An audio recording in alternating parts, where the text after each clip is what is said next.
And then all of a sudden you're like, ooh, I could marry someone French one day because I'm traveling in France and I get on the apps.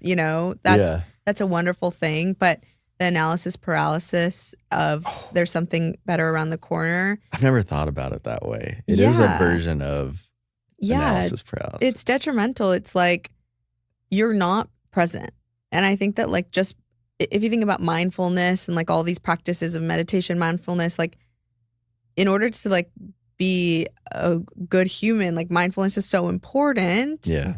And when you're dating and you're not dating mindfully because you think there's just something around the corner, it's not going to be like a healthy environment. It's adding to like a toxic environment.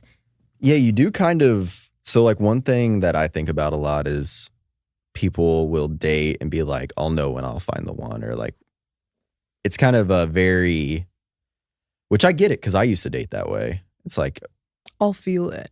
I'll feel it, bro. Yeah. Or in a girl voice. No, guys always say that. Girls are more willing. The thing about girls is I'm going to generalize. It's fine. I generalize all the time. It's not great, but I do it. Girls are more willing to give someone a chance if they're not if they're not attracted right away. I would agree with that. I think on the generally speaking, girls will do that and guys will be like, no. I do agree with that. Okay, I thought you were going somewhere else. No. Where it was just like, because a lot of the stereotypes I hear about guys, I've like firsthand experienced about women. And I think it's just like a people thing. What is that? What is what? What are those things that you... So like the ghosting thing, the being a player thing, like all like everything that they're like, oh, like men do this or men do that. In general, I think you can totally flip it. Like, if you're I don't want to say too good of a person or too nice of a person. We'll just say this, if you don't set boundaries, people will take advantage of you. Sure. And I don't think it matters if they're a man or a woman. Yeah. If they have any like side of that in them, I think it will happen. Yeah. No, I can agree with that. But I think the only way that you can control that not getting to you is like having a very strong sense of self-worth. So it's like knowing who you are when that happens. Because I'm sure that's happened to me before where I've gone on 3 or 4 dates with someone and maybe there isn't that romantic chemistry I'm looking for and I start pulling away a little bit because I don't know how to maneuver it. Yeah. And I think that the worst thing a guy can do in that situation is just like text me, call me, you know. Right. When they are self-assured, it's much easier to communicate with them and tell them how I'm feeling. And I respect them so much when I'm able to have like that safe conversation. Yeah. No, I would agree with that. And I think I'm more like, obviously every situation's different, but I've just experienced, I've been on the apps for a long time. Like I have a lot of stories of like me doing bad things or other people doing bad things. Do you think you still do bad things or has that changed with age? It's changed. Yeah. I'll send a difficult text now. Yeah. Or I'll say a difficult thing. Yeah. And it gets like I was in sales for 3 years. Now I still like am in a job where I still have to have tough conversations. And that once you have tough conversations every day, you kind of see that they're not as hard as like it might suck to say, but it's way clearer. And I really think so. Not that I'm perfect, but no, I'm sure. I mean, I think that something that's happening is people are so afraid to disappoint someone, but the disappointment comes from the lack of clarity in my mind. Like, you know, just, and I also don't think you have to get like that specific of like, I don't like you or you're ugly or whatever. It's literally just like, this isn't the romantic connection I'm looking for. I really adored getting to know you and I wish you all the best of luck out there. And my hot take is like, I'm totally okay with that being a text. That's so fine. Like you freed me. Yeah. Like some people are like, you got to do it in person. I'm like, do you really want to put someone on the spot? Like I personally. Who says that? Oh, a lot of people say that. That's a waste of both people's time. Yeah, like let's go grab coffee and then have this awkward conversation, and then at the very end, I'm gonna hit you with that. Like that's horrible advice. Yeah, I mean it's pretty it's pretty old school. Maybe it's a Midwest thing. That could be maybe.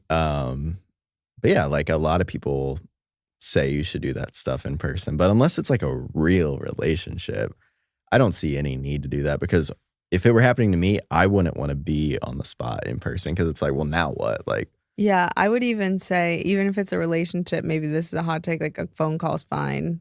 You want to make someone dry. I mean, I don't know. It's like that break. Like, I remember I was my like, Midwest is kicking in right now. No, I get it. I just remember like my therapist, when I've like tried to break up with someone, she's like, take them to a neutral spot. And then you're like outside of like some random school sitting on a park bench, and you're just like, this is so awkward. Classic Creekwood Elementary breakup. Yeah. Every time you drive by that school. Yeah. My last relationship, we broke up we went on a drive and we broke up in a parking lot of a liquor store. Yeah. I had a fire bar. I was like, well, because this is when I was sober. I was like, at least you drove me to the liquor store. Like, that's funny. And then Post Malone came on with I Fall Apart, that like breakup song. And now you don't want to listen to that song. Like, this is fucking crazy. Like, this is out of a movie. Yeah. Like, I'm in the liquor store parking lot. Post Malone, I Fall Apart is playing. Yeah. Damn. Breakups are hard. They can be hard. Do you stay friends with your exes? Nah. Do you? I think like friendly, where I prefer, I don't like to say that they're bad. I don't think that. I mean, if they are bad, like, even if they are like that, I've never been cheated on, so I don't know. But I just like, I'm like, we spent a good amount of time together. At one point, we were each other's closest confidants. Yeah. You're a lovely chapter in my life. I'm grateful for you. And I know you're not my person, and I move on, and I'm grateful for the experience. Like, that depends, I guess, how the breakup goes, right? Sure. Because, like, I mean, I'm not going to go, like, posting on Facebook or Instagram. Like, I would never do that. But, I mean, if someone cheats on me, I'm, like, not going to be like, no, they're a great person. Yeah. Like, So that would be the difference. I just haven't been cheated on. Yeah. But, like, my last ex, we didn't, it was, like, a clean break. Yeah. But, so, like, but we still, like, not on Instagram. We're not connected on social medias or anything. For me, that's just easier. I unfollow every time. Yeah. Even like, honestly, I have some people who still follow me, and I'm like, do I remove them? I don't know, but I unfollow because I just don't want to play the comparison game. And and when you see their story pop up, it's kind of crazy that we have these conversations, because like 20 years ago, this wasn't even a thing, but it is real. I mean, if you break up, you're pretty heartbroken, and then you see that Instagram, it's like an instant gut feeling. Yeah. Instant vibration low, like your vibration lowers. Yes. I had that recently. Like, someone that is friends with my ex, I still follow, and he reposted my ex's story tagging his new girlfriend. Oh, yeah. And it's just that pit. It's just that pit where you're just like, it's tough to see. Okay. You know, it's the first one's jolting, and then you just like, you know. It can be years. Yeah. And you still kind of get that like, oh, damn. Yeah. And that's kind of a confidence thing as well, I think, because it's like, damn, they found someone and I didn't, or I'll do that. I'll definitely compare. And then that's what, like, I think a lot of people think that you go to therapy to get advice or to get scrutinized or whatever. Mm-hmm. Therapy is for awareness. Yeah. It's really all it is them helping you become aware of your thoughts and your actions. Mm-hmm. So when something like that pops up now, it's like, I still feel it. It's not like you feel it less. Yeah.